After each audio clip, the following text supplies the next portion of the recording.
정경심 교수의 표창장 위조 사건을 맡은 재판부가 추가 기소된 다른 사건은 별도로 심리하기로 했습니다. 재판부는 추가 기소된 공소 사실이 1차 기소와 상당한 차이가 있다며 의문을 드러내 앞으로 재판의 변수가 될지 주목됩니다. 강희경 기자입니다.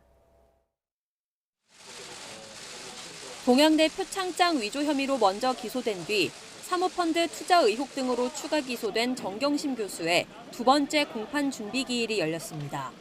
정 교수가 구속 상태로 추가 기소된 뒤 처음 열린 재판입니다.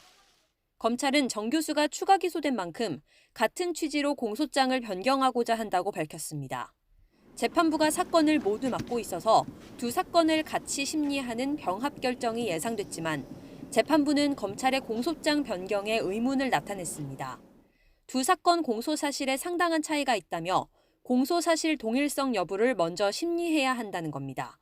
그러면서 두 사건을 병합하지 않고 당분간 병행해서 진행하겠다고 밝혔습니다.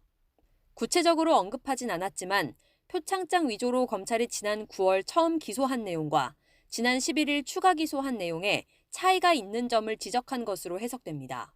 예를 들어 첫 기소 당시 검찰은 표창장 위조 시점을 2012년 9월 7일로 공소장에 적시했지만 추가 기소 공소장엔 2013년 6월로 기재했습니다. 이와 함께 재판부는 공소 제기 이후의 강제 수사나 피의자 신문은 적법하지 않은 것으로 보인다고도 지적했습니다. 다만 검찰이 추가로 증거를 제출할 계획이 없다고 밝혔고 재판부도 일단 지금까지의 증거 목록을 보면 논란이 될 내용이 포함되지 않은 것 같다고 설명했습니다. 공문서를 실제 허위 작성한 사람과 증거인멸 범행을 실행한 사람의 기소 여부도 다음 기일까지 밝혀달라고 검찰에 요청했습니다.